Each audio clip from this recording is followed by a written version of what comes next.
So the UK has a new Prime Minister, the third one we've had this year, and a turnaround in a very short period of time. But what does this mean for the property market and the overall economic landscape as a whole?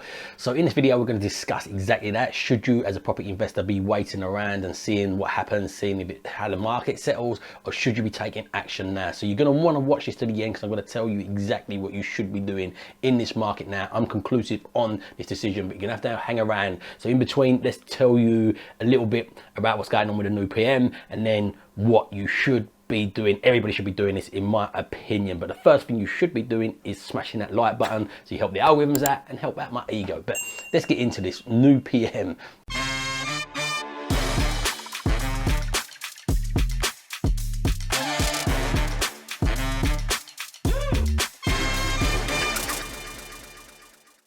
So Liz Truss was catapulted to the top of the premiership for politics, and she lasted, according, well, not even according, this is everywhere it says it, but I'm reading this in Time magazine. Liz Truss is now the shortest serving Prime Minister in the UK history. So she had a bit of a tough time. I feel that I wasn't a fan particularly of her, so don't misread this when I explain this.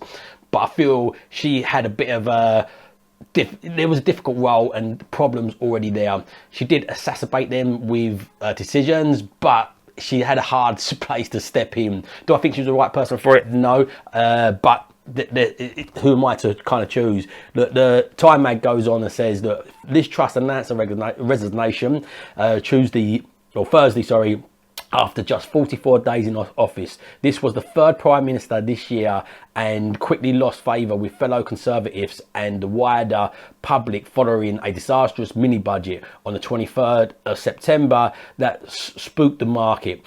And to be fair, she lost confidence with the Conservatives, but they voted her in, and she didn't hide that that's what she was intending to do when they voted her in, because Rishi, who had taken over her place, was saying all along that it's not going to work what you are planning to do. So for me, I think they're throwing her under the bus a little bit. A lot of them should take a lot of responsibility, because they knew what she's planning, and although it wasn't fully disclosed, but she did make a lot of noises around what she was going to do. She come in and done what she said she was going to do, and then she got massively criticised. Don't get me wrong, the timing of, like, the sentiment behind what she wanted to do was good, but the timing was awful. You know, it wasn't time to do more fiscal stimulus, to cut taxes. And to be fair, if she was going to make any cuts, it should have been with VAT. It should have been directly into businesses, not into the top 45. I don't think 45% tax is fair anyway, but that timing to address that definitely wasn't the right timing when we're in such a big deficit and got such economic headwinds and the cost of living crisis. So who is the new Prime Minister? So as the UK's next Prime Minister, Rishi Sunak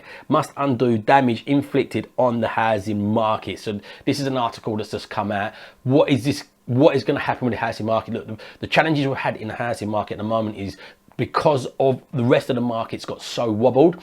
Like the bond market went down, the gilt market went down, the confidence in the UK went down, the borrowing of the government went up as a result, so the credit score went down. We went down as low as Italy and Greece, so we was really ranked low. The Bank of England started buying bonds to stop them crashing, but then they said they were going to stop because of the pension funds had loads linked to that. So we was in a whirlwind of trouble, and as a result, Bank of England, they've been trying to raise interest rates to try and curb inflation. Inflation's the main problem in the economy at the moment. Inflation's been caused not just from Liz Truss, it's been caused from a mass amount of printing from COVID, mass amount of printing from the '08 crash. We've not stopped printing since then. We've had obviously a conflict in Europe. We've had Brexit as well, which add into this, which is very much brushed under the carpet at the moment. So there's loads of factors going on, but inflation is running out of control.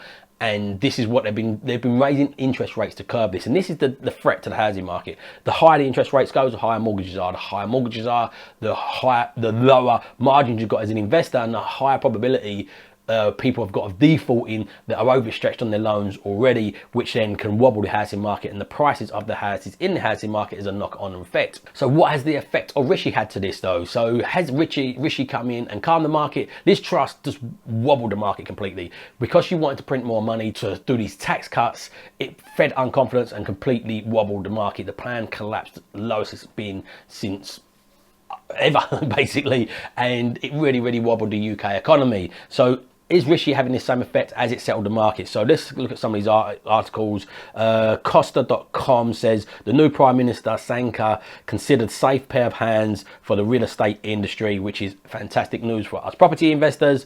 Zoopla put it in there as well, said mortgage products choices increase as nearly as 900 deals are added, while mortgage rates could ease as the market shows sign of stabilising. So as I said, as a result of this, the reason mortgage prices was going up so much is because the Bank of England are now predicted to push up the base rate faster to counteract the inflation. And it was a contradictory move Liz Truss done, because ultimately one of the main reasons we've got inflation is from fiscal stimulus and printing so much money and so much borrowing, and she was going to do more borrowing and no real direction of how he's going to pay that back, which again is going to create even more, theoretically, more inflation.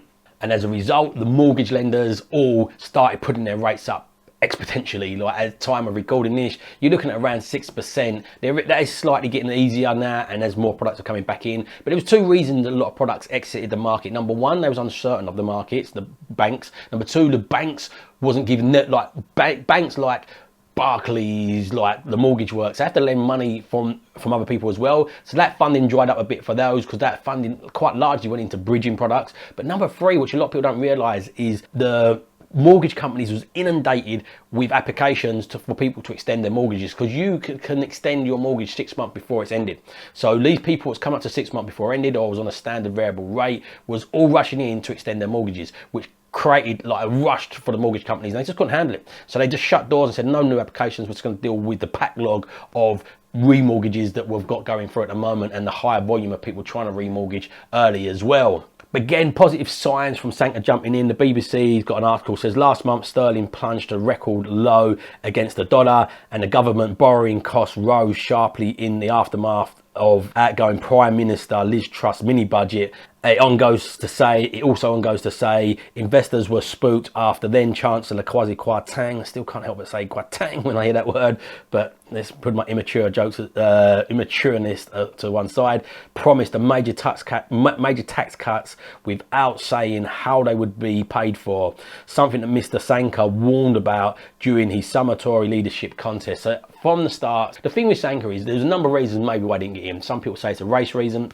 who knows, could have had something to do with it. Some people say it's because his wife's a billionaire, who knows. It could, I think, a lot as well. I think it's a combination of all of these, but also the fact that he was involved with this Boris scandal and partying in COVID when we was all locked down and they was off partying. So there's a combination of that. But regardless of all what's gone on, I'm not a massive follower of politics, but I do keep an eye on it because it has an effect on business and property market. So out of all of the candidates I see, he definitely sees the most position for this. He's done a fantastic job, in my opinion, through COVID, although they print a lot of money and cause inflation. They had two options with it. They print the money now, kick the can down the road of inflation and economic problems, or they could have dealt with two problems at the same time, an economic problem and a pandemic. So for me, it was the right decision what they'd done at the time, and I think it's the right decision for Rishi to be in this hot seat now as well. But there's a lot of movement in between this as well. So in this BBC article, it says Jeremy Hunt got put in place of Kwasi Kwarteng, and Jeremy Hunt withdrew almost all Miss Truss tax cuts in a bid to stabilise the financial markets. They did remain jittery. And if we have a look at this chart here as well, it shows you the pound versus the dollar, where that was, and it's never been as low as it when it got announced of the mini budget. It did recover a bit, it's rallied on, and it's had a bit of a rally back up again, little tiny drop again, but it's sitting much better. Today I paid one of my virtual assistants in Venezuela, and when I paid them previously, I paid them every 2 weeks. When I paid them 2 weeks ago, it was literally pound for dollar. Now it's gone back down. I think I paid them $150 today, $155, which is £135. Last time I paid $155, it was about £150. So that's moved backwards in the right direction. I can see that just on a small level for me, but this has an impact in total, because inflation's already high. Oil, gas, loads of imports around the world gets traded in dollars, which would have a massive effect on the cost of what we pay in the UK. So this is a really knock-on effect. But in a surprising move from me, Prime Minister Sunak has asked Jeremy Hunt to stay on as Britain's top finance minister and also kept his predecessor's foreign defence secretary in place also. So he's kept a lot of people were saying Liz Truss was slowly getting rid of the people she had in and putting in Sankar's people anyway, but he's kept him in there. It seems like that might be a wise move so you don't rock so many things going forward. The Express comes with an article as well. Their main headline is housing prices reach a new high of 371,158. That's an asking price from Rightmove. That's not sold prices. But now the PM Rishi Sunak could prevent a dramatic fall. So they've got confidence in him. So the papers at the moment seem to have a strong bit of confidence in him. It goes on to say the former Chancellor of Exchequer, Rishi Sunak, has been responsible for several significant property policies in recent years, including stamp duty holiday in July 2022. It also goes on to say experts criticise the controversial tax cut for sparking a surge in house prices and worsening supply issues, effects which are still being felt by Britons at the moment.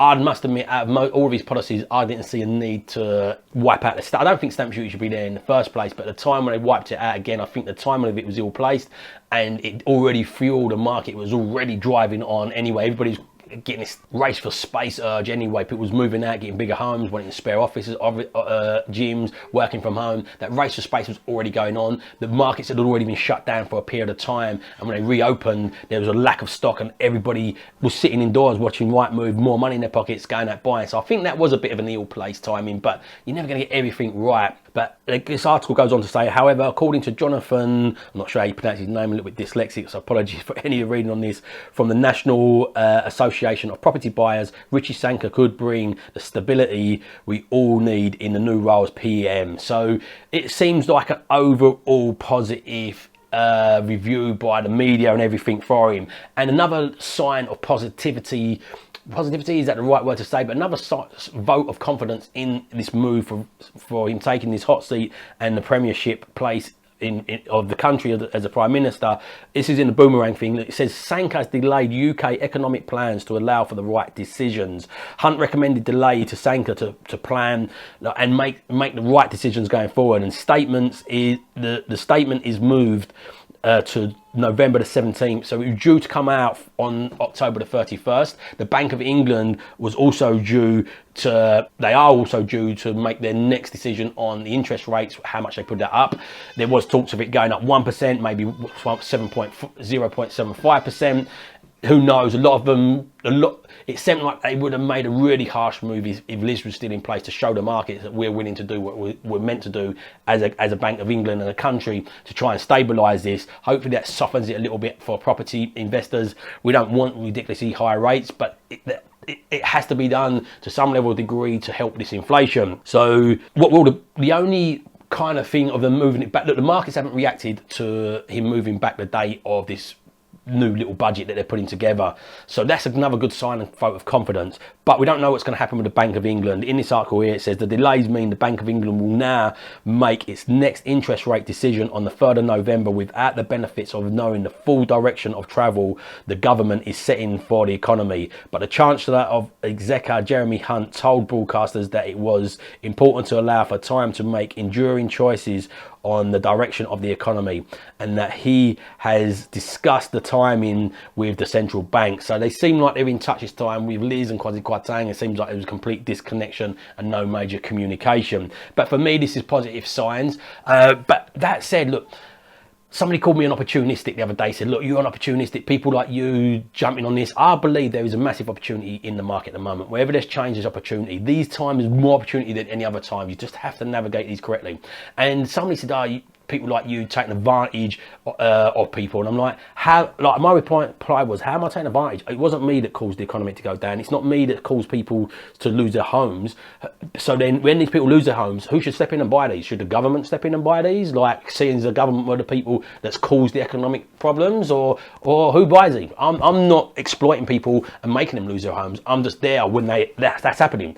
If I was exploiting people, what I would be doing is putting them into financial difficulty so they lost their own and then buying it from them. It's far from that. Like, you can't shoot kind of the messenger on this. So it's as sad as it seems, people are going to have to sell their homes. They're going to be more motivated sellers in a situation like this with interest rates going up. And as a result, as property investors, you are going to get things that are deal. As property investors, you need to make things that are deals.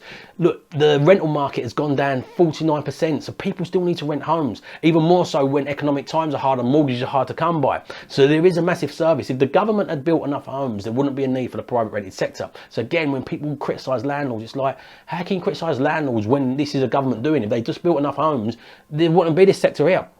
So look, for me now, as I said, as harsh as it seems, there's going to be a massive amount of opportunity, and what you don't want to be doing is sitting around on your hands waiting to see where the market's going to go. I've said this all the time in my videos. Warren Buffett says this: time in the market will beat time in the market. And how you stay time in the market is building a solid foundation base of properties that can weather these storms. Properties like social housing ones, properties can be covered by housing benefits, family homes where people don't move around a lot. They're not as high cash flowing, but they're solid cash flow and not as volatile as things like SAs and things like that. My SA last month gave me £284. The month before that gave me £2,100. Shows you the volatility in that style, but because I've got a good foundation of family homes and social housing homes backed by government rent, I've got that stability in my portfolio. So what you want to be doing now is being out there now active.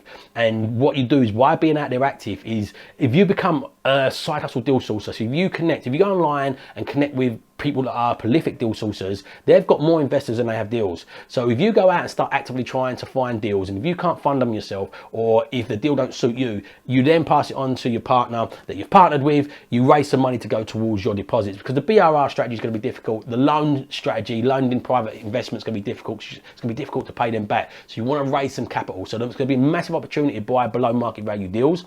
We're already bought a load over the last couple of weeks. We're still out there aggressively looking to buy. A massive opportunity in that, a massive opportunity to package them on.